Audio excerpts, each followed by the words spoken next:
In today's video at Medical Sciences, I want to discuss about the structure of antibody, or what is known as immunoglobulin. And after looking at the structure, we are going to discuss about the different classes of antibodies. And as we begin, we remind you to subscribe if you haven't, to like the video and share to others so that we can continue to grow.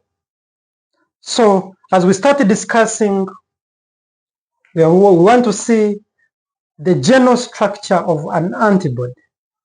And an antibody is a glycoprotein produced by the B cells when they proliferate or when they differentiate to give plasma cells. So we're going to see that if we have B lymphocytes, these B lymphocytes, they differentiate to give plasma cells,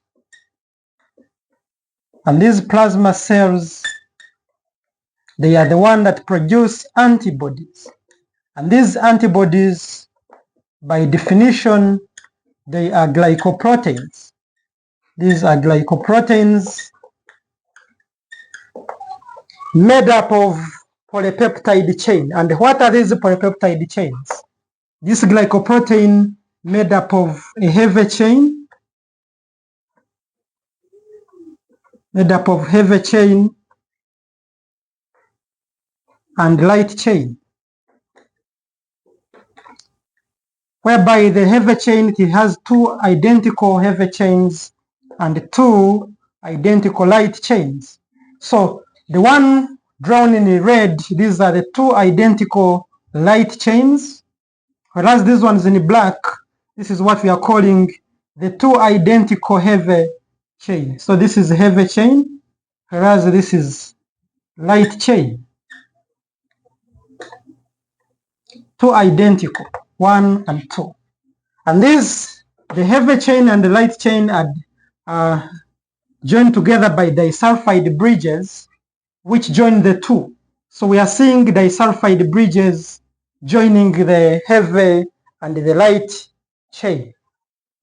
And these two heavy chains, which are identical, as we continue, we are going to see it is made up of, both of them are made up of variable region, whereby a variable region is beginning from here up to here. So from here up to here, this is what we call a variable region, whereas from here up to this side is what we call constant region.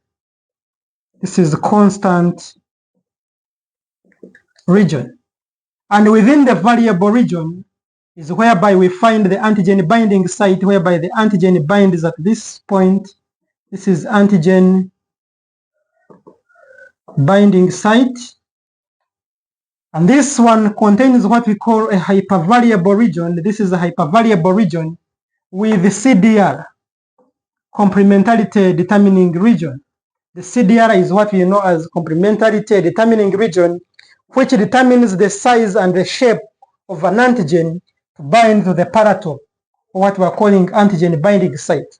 So another name of antigen binding site is known as paratope with hypervariable region, found in the hypervariable region. So after seeing variable region together with the constant region, so this one we shall call variable heavy, this one will be variable heavy chain, and this is variable light chain. Then from there, this one shall be constant light chain, and this is constant heavy chain 1. Then we shall have constant heavy chain 2 and constant heavy chain 3. So after seeing that, we are going to tell you that for the heavy chain, it is made up of 5 classes.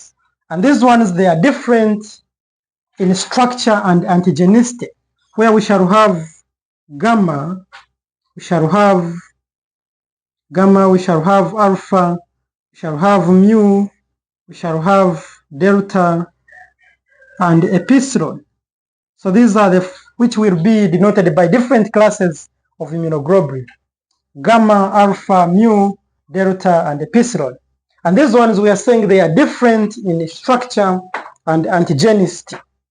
Whereas the light chain, two identical ones, for them they are either made up of kappa They are made up of kappa or lambda, but not both. So we are seeing that this light chain, either it has kappa or it has lambda, but never both, whereby lambda is denoted by this Greek letter, whereas kappa is denoted by small k. And they are always, but it cannot have both. It either has one, whereby kappa covers 60%, whereas lambda 40%. So they are found in ratio of 2 to 1, 2 for kappa and 1 for lambda. But it never has both. Whereas we have seen the heavy chain having the gamma, the alpha, the mu, delta, and epsilon, which we shall see as different classes of immunoglobulin. And we're going to, after seeing made up of heavy chain, light chain, and we have seen the composition of the heavy chain and light chain, and we have seen being divided into variable region and constant region. And we have seen, we're going also to see that whenever an immunoglobulin, or what we call an antibody, when it is treated, if I have an antibody and it is treated by papain being an enzyme, so enzyme papain has ability to divide the antibody at the hinge region. Hinge region is this region where they divide into two. And at the hinge region, papain enzyme is able to break the antibody into two regions. And these regions are known as Fab, shall say region known as Fab and FC region. Fab region and FC region. Whereby the Fab region, when this is the hinge, from this point of the hinge, when we treat it with papain, this one from here up to here is what we are calling Fab. This is Fab region. Then from the hinge region downwards is what we are going to call, we are calling FC region. And the Fab region is where we have found the variable region, which is the antigen binding site, where antigens bind at the paratop using the epitope.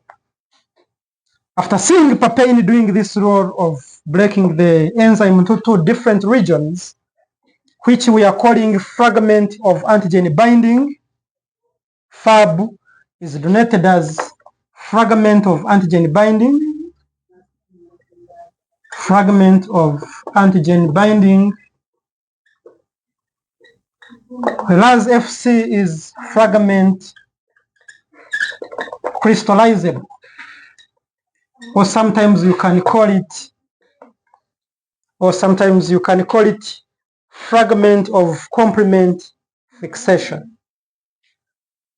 And the FC region, it has a carbohydrate at a constant heavy chain 2, it has what we call a carbohydrate, and this constant heavy chain 2 is the one responsible for complement fixation or complement binding. Then this constant heavy chain 3 is the one responsible for FC binding. FC binding, this is FC binding site. So it is the one that binds to the cells. And this is what we can discuss under the structure of an immunoglobulin, whereby we have said the structure of an immunoglobulin is Y-shaped, containing two identical heavy chain and two identical light chain. And we have said that both the chain, the heavy and the light, has what we call a variable region with hypervariable region, where we see antigen binding, what we are calling a paratop. And we said it has also what we call complementarity determinant regions, which determines the fit of an antigen. And then we have seen that this heavy chain has 5 classes, which are different in structure and antigenicity, where we have seen gamma, alpha, mu, delta, which we are going to see as different classes, in light having either kappa or lambda of the same shape. So we have seen immunoglobulin cannot contain both. It has either lambda or kappa. And we have seen this one covers 60, this one covers 40. That is ratio of 2 to 1. Then we have seen when this immunoglobulin is treated with papain enzyme, it differentiates immunoglobulin into two regions, that is the Fab region and the FC region at the hinge. And this hinge region is what we are talking about. We say that these guys are joined together by disulfide bridges, which is denoted by double S. So this is the structure of antibody, or what we can call immunoglobulin. After looking at this structure, we are going to say that different classes of immunoglobulins and about the classes of immunoglobulins, which are classified according to the composition of the heavy chain. So we are going to see them being classified according to the composition of heavy chain, and we are going to use the mnemonic called GAMD. And this GAMD means this one, it classifies this immunoglobulin according to the composition, where we shall have gamma, we shall have alpha, we shall have mu, we shall have epsilon, and delta. So we are going to begin with one, which is IgG, which is immunoglobulin gamma, and IgG is the most abundant. This one is the most abundant, covering 60 to 75% of the composition of the immunoglobulin, and it has the highest half-life. And this IgG is the smallest, and because of its small size and being monomeric, it is a monomer. This one is a monomer. So being a monomeric, it has the ability to cross the placenta.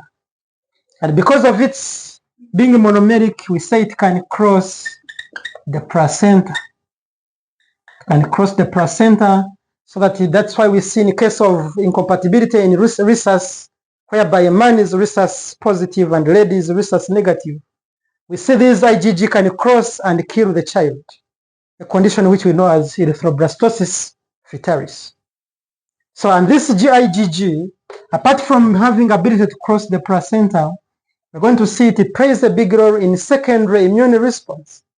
When you have ever suffered a disease condition, and you come and we do serology, we find IgG high, it indicates a past infection which is being triggered. And its major function, we shall see, it is responsible for complement fixation. It has ability to fix the complement, leading to formation of membrane attack complex, which leads to cytolysis. In the case of a bacterial invasion or a pathogen, we're going to see this IgG can do a great work of opsonization. Opsonization is like tagging. If an infected cell in the body is tagged by this IgG, it can easily be cleared by the CD8 cells. Then it also does a great work in neutralization. In the case of bacterial infection, this IgG can neutralize these bacteria, hence causing the infection. And this complement fixation and opsonization, it can also result into enhancing phagocytosis. So it enhances phagocytosis. So these are the functions of the complement of the IgG, which we have said it also participates in secondary immune response. Secondary immune response. So after seeing IgG, which is a monomer, what are we meaning by a monomer? Means it has only a Y-shaped size. This is its structure. Then the second one we can talk about in this session is we are following the mnemonic GAMD. We have IgA, that is immunoglobulin alpha. Its percentage composition in secretions, it is 15%, and is found in body secretions like breast milk, like saliva and or GIT secretions, we find there IgA. And we are saying this IgA in secretions, it exists as a dimer. It exists as a dimer, meaning if I can draw its structure, we shall see one Y-shaped chain joined by another one, and these two are joined together by the J chain. J chain with disulfide bridges joins the two. So meaning it has it has 4 binding sites. So it is dimeric, whereby it can bind to an antigen here, it can bind to another one, it can bind to another one like that. And its major function of this IgA, it is to prevent attachment. It prevents attachment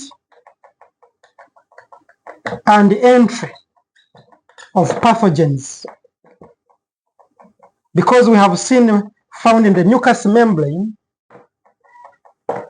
if it is found on the skin, in the saliva and the mucous membranes, so whenever there is an invasion of a bacteria or any other pathogen, it prevents it from attaching to the surface and gaining entry into the blood circulation. So this is the major importance, preventing attachment and entry of pathogens like bacteria by preventing them to enter into the general circulation. And after understanding this, we can also further look at number 3, immunoglobulin number 3, which is IgM, which is immunoglobulin gamma, immunoglobulin mu. Its percent composition in saturation is 10%, and for it is a pentamer. It is the pentameric. This one is a pentamer, and it is being pentameric. If I can draw this, the illustration, it has 10 binding sites. This one has 10 binding sites, and these different 10 binding sites are joined together by the J chain. J chain is the one that it meant. So we can see it can bind to, it has 10 binding sites. Number 1, number 2, 3, 4, 5, 6, 7, 8, 9, and 10. So this one has 10 binding sites. Has 10 binding sites, and that's why we are calling it a pentamer. A pentamer means 5. 1, 2, 3, 4, 5, joined by the J chain. And this IgM or immunoglobulin mu, it is responsible for primary immune response. Primary immune response. Whenever you get a new infection or what we call acute infection, and you're doing serology, you find IgM being positive, this one implies an acute infection or a current infection. That's why we're saying it participates in primary immune response. And apart from that, it is also responsible for agglutination. Because of having many binding sites, it can cause agglutination in case of the infection, and also it has ability to fix the complement. It also causes complement fixation. But the major role, never forget that it is responsible for primary immune response and being pentameric. Then another class of immunoglobulin we can discuss in this session is IgE.